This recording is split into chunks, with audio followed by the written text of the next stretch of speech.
Bueno, vamos a comenzar ahora con los músculos del cuello y para comenzar a estudiar los músculos del cuello es necesario estudiar un hueso que no lo hemos visto en osteología, que es el hueso hioides. Por lo tanto, vamos a comenzar con este hueso. Ahí tenemos al hueso hioides. Este hueso hioides es un hueso impar, medio, simétrico, situado en la parte anterior del cuello, que tiene forma de U mayúscula y para su estudio se lo considera que presenta un cuerpo y 4 prolongaciones o astas, que son astas menores y astas mayores.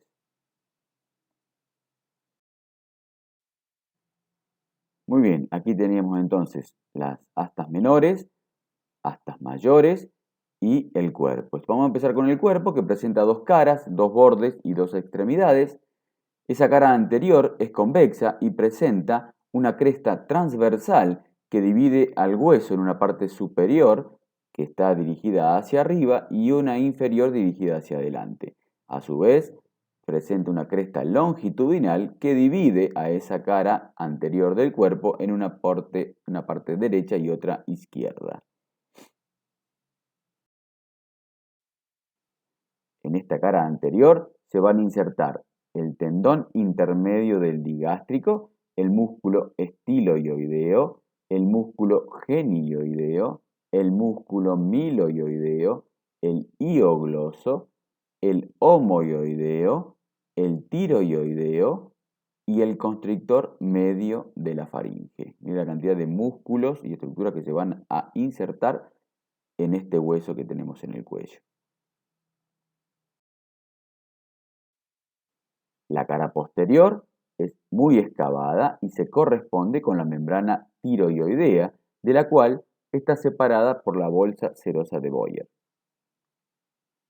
Esa cara posterior se le va a describir un borde superior que es delgado y sirve para la inserción de la membrana hioglosa, un borde inferior que se corresponde a los músculos y a la membrana tiroioidea, y 2 extremidades dirigidas hacia afuera que sirven de base de implantación de las astas, tanto astas menores como astas mayores.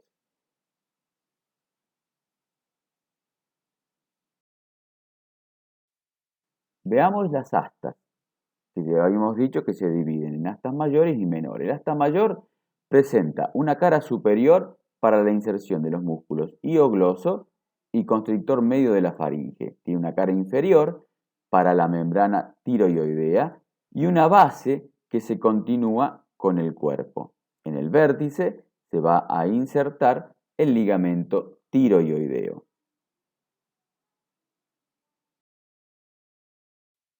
Veamos las astas menores. Tienen la forma de un grano de cebada y presentan un cuerpo donde se insertan músculos, una base que se une con la extremidad del cuerpo del hioides y un vértice para el ligamento estiloioideo.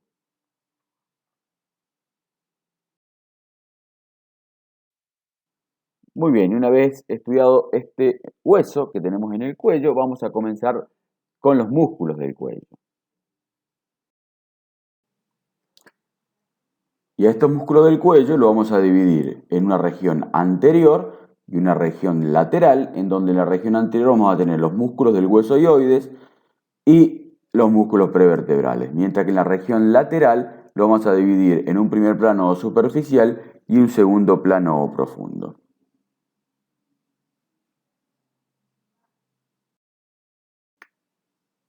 Comencemos con la región anterior o músculos del hueso hioides. Y a esta región, según el hueso hioides, la vamos a dividir en una región suprahioidea y una región infrahioidea, es decir, si están por encima o por debajo del hueso hioides.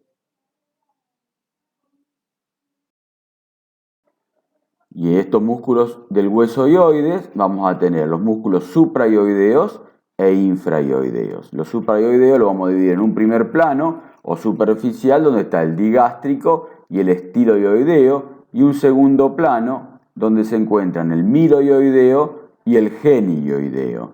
Y la mnemotecnia para acordarnos ¿Qué músculos son? Es digo, estilo, mi general. Donde digo es el digástrico, estilo, estiloioideo, miloioideo y general, genioideo. Los músculos infraioideos también lo vamos a dividir en primer y segundo plano, en donde el primer plano son el esternocleidoioideo y el homoioideo, y en el segundo plano lo vamos a tener al esternotiroideo y tiroideo. Y la mnemotecnia, para recordarnos estos cuatro músculos, es este hombre está tirado.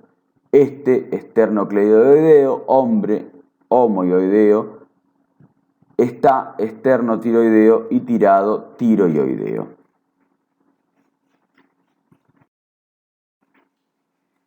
Comencemos a estudiar a los músculos de la región supraioidea.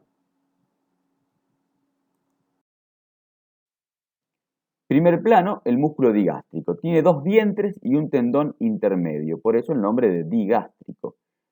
Se inserta en la ranura digástrica de la apófisis mastoides, presenta el tendón intermedio que pasa por un ojal que le forma el estiloioideo, músculo estiloioideo, y de allí ese tendón intermedio envía fibras para insertarse al ioides y luego el vientre anterior termina en la fosita digástrica del maxilar inferior. El vientre posterior del digástrico está cubierto en parte por el músculo esternocleidomastoideo, que es de la región lateral del cuello, y el vientre anterior del digástrico cubre al músculo miloioideo, que es el segundo plano de estos músculos supraioideos.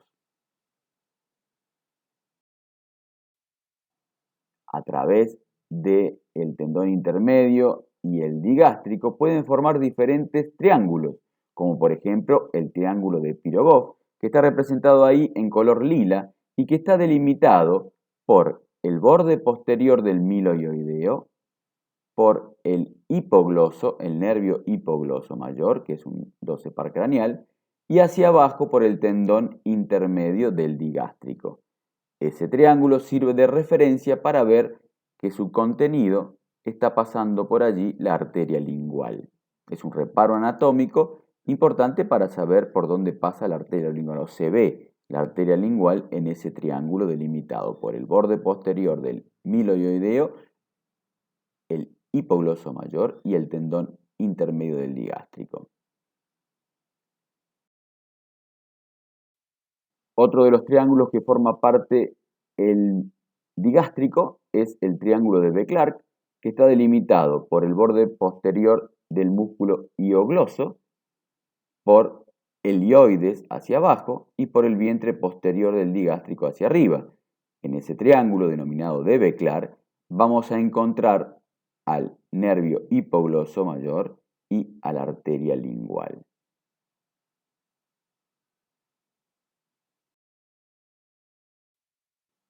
Continuando con los triángulos del cuello, aquí tenemos el triángulo de Farabeu. Aquí no está involucrado el músculo digástrico, pero sí el nervio hipogloso, que es lo que estábamos hablando anteriormente, que el nervio hipogloso pasaba por el triángulo de Beclark y formaba parte de un límite del triángulo de Pirogov. Ese nervio hipogloso, junto con la yugular interna y el tronco tirolingofaringofacial, forman al triángulo de Farabeu, en el cual se ve la bifurcación de la carótida primitiva en carótida interna y carótida externa. Es decir, que si uno le pregunta qué se ve en el fondo del triángulo de Farabeu, es la bifurcación de la carótida primitiva en carótida externa y carótida interna.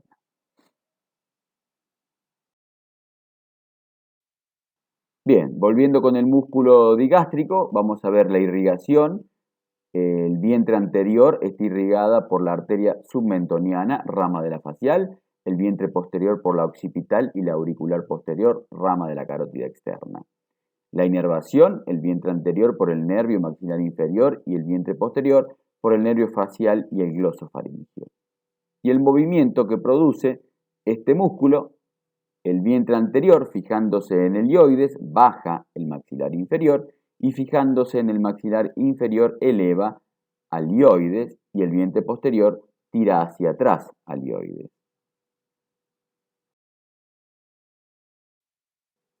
Continuando con los músculos del primer plano, tenemos al músculo estiloioideo, que acompaña al vientre posterior del digástrico formándole el ojal para el tendón intermedio. Ese músculo estiloioideo se inserta en la parte externa de la apófisis estiloides, forma el ojal por donde pasa el tendón intermedio del digástrico y termina en la parte anterior del ioides insertándose.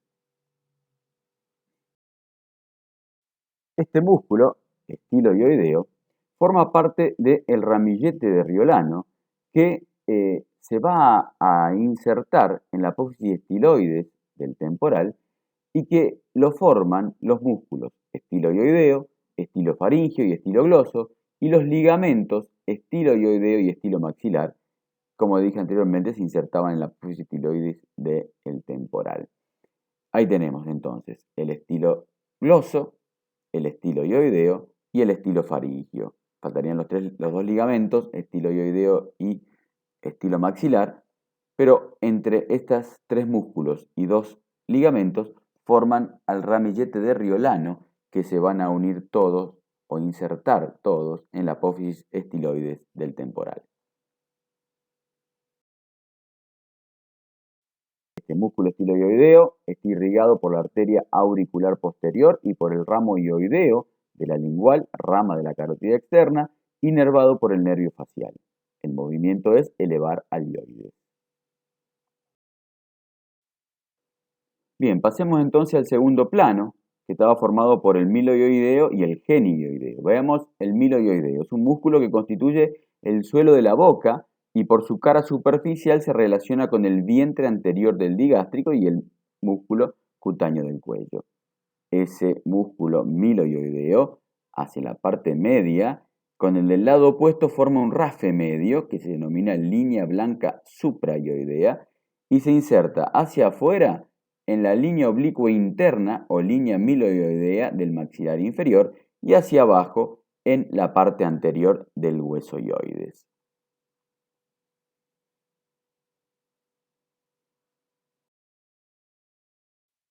Si vemos a este músculo dentro de la boca, sacándole la lengua, vamos a ver a la cara profunda, que la cara profunda del miloioideo se relaciona con los músculos genioideos y los músculos de la lengua, con el nervio lingual y el nervio hipogloso mayor, con la glándula sublingual y el conducto de Wharton, que es el conducto excretor de la glándula submaxilar. La inserción de este músculo miloioideo habíamos dicho que era hacia afuera en la línea oblicua interna o línea miloioidea del maxilar inferior y hacia adentro o hacia abajo con la cara anterior del hueso ioides. Este músculo está irrigado por la arteria miloioidea, rama de la dentaria inferior, rama de la maxilar interna y la arteria submentoniana, rama de la facial, inervado por el nervio maxilar inferior y el movimiento que tiene es elevar al ioides y la lengua.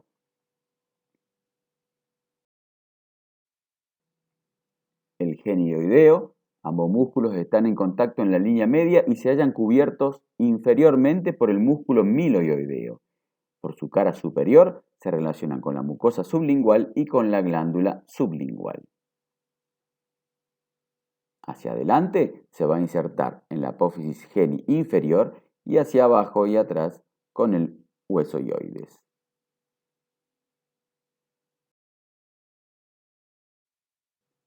La irrigación de este músculo está dada por las ramas de la arteria lingual y la sublingual, la inervación es por el nervio hipogloso mayor y el movimiento es bajar o descender el hueso maxilar inferior. Veamos ahora los músculos de la región infraioidea.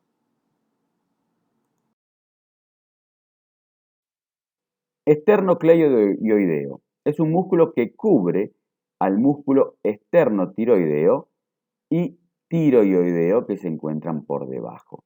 En su origen está cubierto por este músculo que es el esternocleidomastoideo. Del esternocleidoideo hacia abajo en la cara posterior del mango esternal y en el borde posterior de la parte interna de la clavícula. Hacia arriba en el borde inferior del hueso ioides. Está irrigado por la arteria tiroidea superior, rama de la carótida externa, y por la arteria tiroidea inferior, rama de la subclavia. Está inervado por nervios del asa del hipogloso y el movimiento es de bajar al ioides. El homoioideo presenta dos vientres y un tendón intermedio. Ahí vemos los dos vientres y el tendón intermedio, al igual que el músculo digástrico. Atraviesa la región supraclavicular, estando cubierto al principio por el trapecio y por el esternocleidomastoideo, y a su vez, por su tendón intermedio, cubre a esto que es el paquete vasculonervioso del cuello. Las inserciones del homoioideo son hacia abajo en el borde superior del omóplato, por dentro de la escotadura coracoidea, y hacia arriba en el borde inferior del ioides.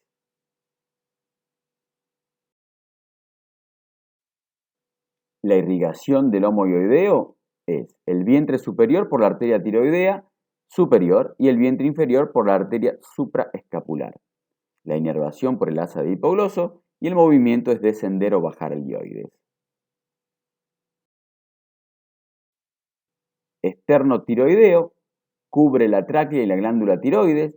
Este músculo presenta las siguientes inserciones: en la cara posterior del mango esternal hacia abajo y hacia arriba en la cresta tiroidea y los tubérculos tiroideos, que es parte del cartílago tiroides y que forman la laringe, forma parte de la laringe. Ya lo vamos a ver cuando veamos los órganos y sistemas.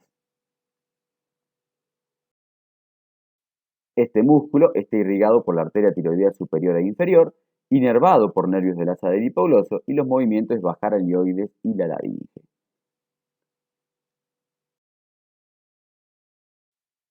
Por último, el músculo tiroioideo, que es un músculo infraioideo, se va a insertar hacia arriba en el borde inferior del ioides y hacia abajo en el cartílago tiroides, en la cresta tiroidea y los tubérculos tiroideos.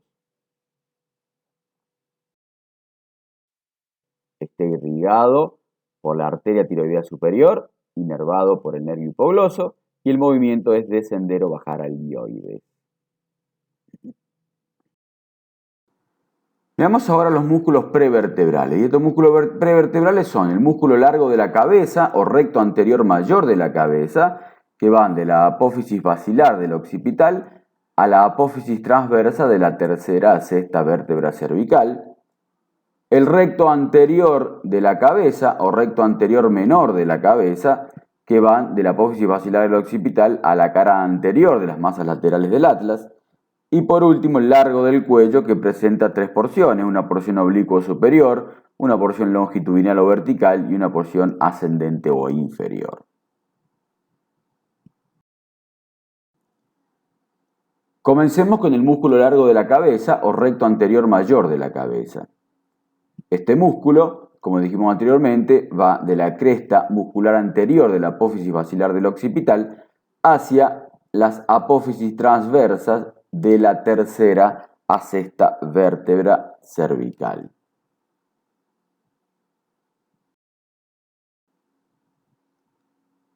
El recto anterior de la cabeza o recto anterior menor de la cabeza se extiende desde la cresta muscular posterior de la apófisis basilar del occipital hasta la cara anterior de las masas laterales del atlas. Estos músculos están irrigados por la arteria cervical ascendente, rama del tronco tirobicérvico escapular, rama de la subclavia, inervado el músculo largo de la cabeza o recto anterior mayor de la cabeza por el plexo cervical profundo, mientras que el recto anterior de la cabeza o recto anterior menor de la cabeza por el primer nervio cervical, y el movimiento que producen, el largo de la cabeza o recto anterior mayor de la cabeza, flexiona la cervical y rotación hacia el mismo lado, mientras que el recto anterior de la cabeza o recto anterior menor de la cabeza flexiona la cervical.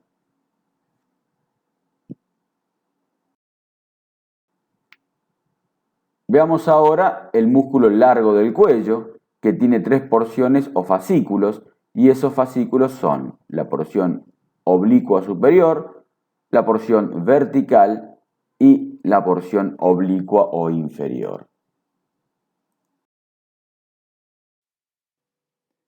La porción oblicua descendente superior se inserta hacia arriba en el tubérculo anterior del atlas y hacia abajo en los tubérculos anteriores de las apófisis transversas de la tercera, cuarta, quinta y sexta vértebra cervical.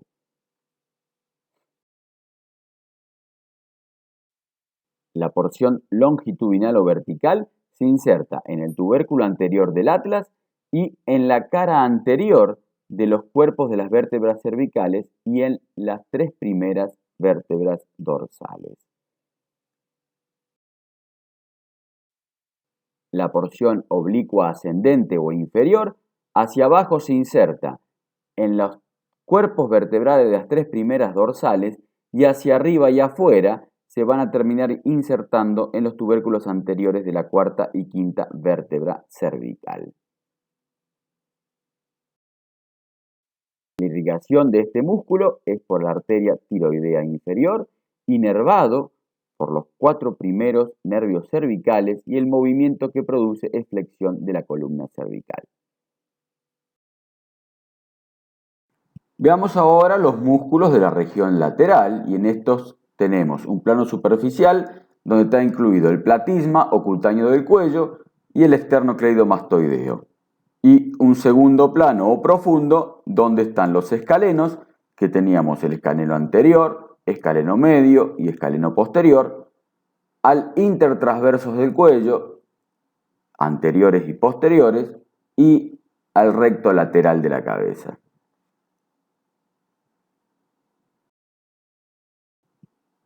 Bueno, comencemos con el primer plano o plano superficial, donde encontramos el platisma o cutáneo del cuello, que es un músculo ancho y delgado ubicado debajo de la piel y por encima de la aponeurosis cervical superficial. Sus inserciones hacia abajo son en el tejido celular subcutáneo de la región infraclavicular y hacia arriba va a terminar en el borde inferior, línea oblicua externa del maxilar inferior o hueso mandibular, y algunas fibras llegan a la comisura labial donde se entrecruzan con las fibras del depresor del labio inferior o triangular de los labios.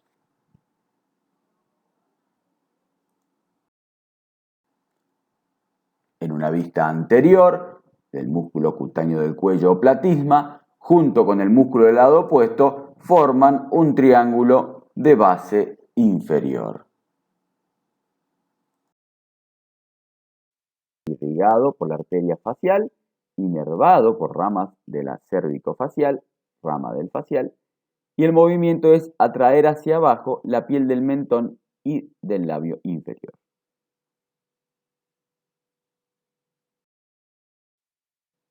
El esternocleidomastoideo, este músculo está cubierto por el músculo cutáneo del cuello y las inserciones son hacia abajo, en la cara anterior del mango esternal y en el cuarto interno de la clavícula en su cara superior y borde posterior. Hacia arriba va a terminar en la cara externa de la apófisis mastoides y en el cuarto externo de la línea curva occipital superior.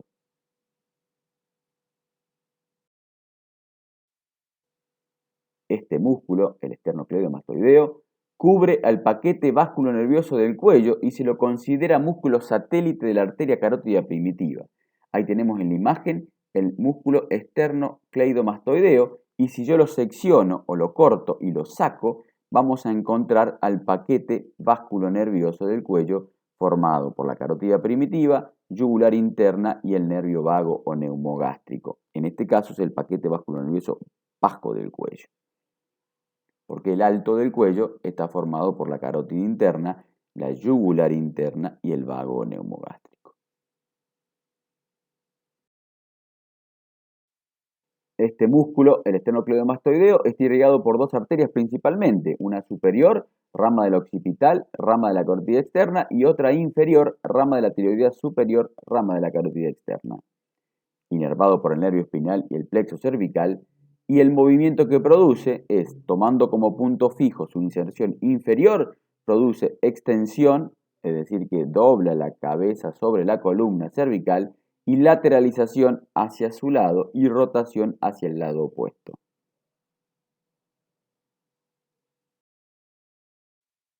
Este músculo va a dividir al cuello en dos triángulos, un triángulo anterior y otro posterior. El triángulo anterior está delimitado por el borde inferior de la mandíbula, la línea media y el borde anterior del esternocleidomastoideo, y el triángulo posterior está delimitado por el borde posterior del esternocleidomastoideo, la clavícula hacia abajo y el borde anterior del músculo trapecio hacia atrás. El triángulo anterior está dividido en dos triángulos por el músculo homoioideo y que se divide en un triángulo que se denomina superior o carotidio, delimitado por el borde inferior de la mandíbula, el homoioideo y el borde anterior del esternocleidomastoideo, y su contenido es ver la bifurcación carotidia, la vena yugular interna, el nervio neumogástrico y el nervio hipogloso. Y un triángulo anterior o más inferior que el triángulo carotidio, que es el triángulo muscular, que está delimitado por el músculo homoioideo, el borde anterior del esternocleidomastoideo y la línea media. En su contenido, es decir, dentro de ese triángulo vamos a poder observar a la glándula tiroide, a la paratiroide, al esternoioideo, al tiroioideo y a la tráquea.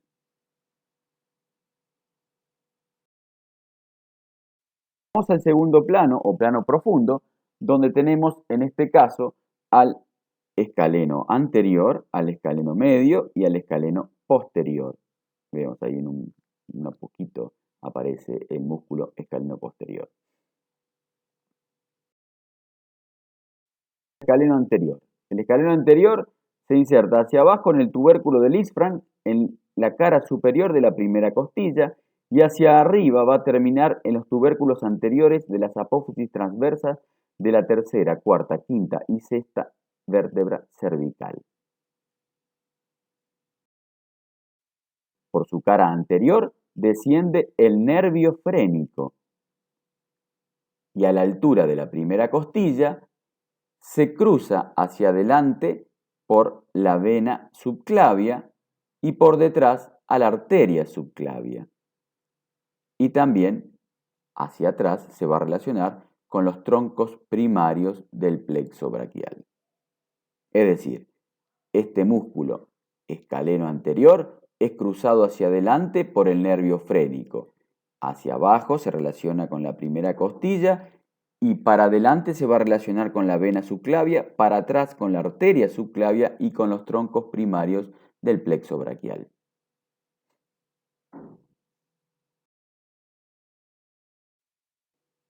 Por su parte, el escaleno medio, las inserciones superiores son en los tubérculos anteriores de las apófisis transversas de las 7 vértebras cervicales y hacia abajo termina insertándose en la cara superior de la primera costilla.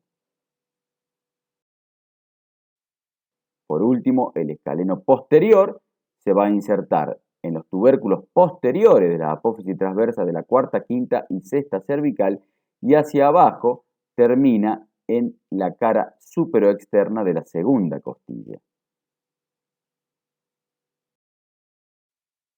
Veamos la irrigación de estos músculos. La irrigación de los escalenos está dada por la arteria escalénica que nacen de la subclavia o tronco cérvico intercostal, rama de la subclavia.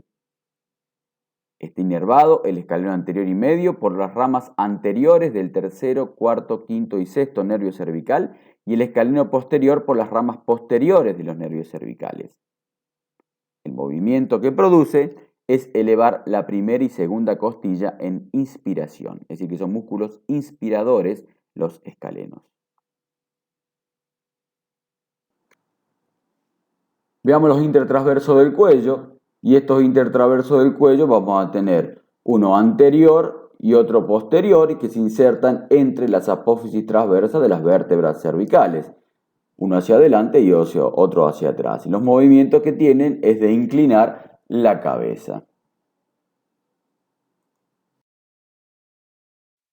El último músculo de este segundo plano de la región lateral del cuello es el recto lateral de la cabeza y está situado a cada lado del atlas y axis y se relaciona hacia adelante con la vena yugular externa y hacia atrás con la arteria vertebral. Ese músculo recto lateral de la cabeza se inserta hacia abajo en la apófisis transversa del atlas y hacia arriba en la apófisis yugular del occipital. Este músculo está irrigado por la arteria cervical ascendente, rama de la tiroidea inferior, arteria vertebral y arteria occipital. Está inervado por el primer y segundo nervio cervical y el movimiento que produce es flexión de la columna cervical o la fija firmemente a la misma columna. Muy bien, y de esta manera hemos concluido con la clase de músculos del cuello, en donde hemos visto los músculos de la región anterior, los músculos de la región prevertebral y los músculos de la región lateral del cuello. Muchas gracias por su atención.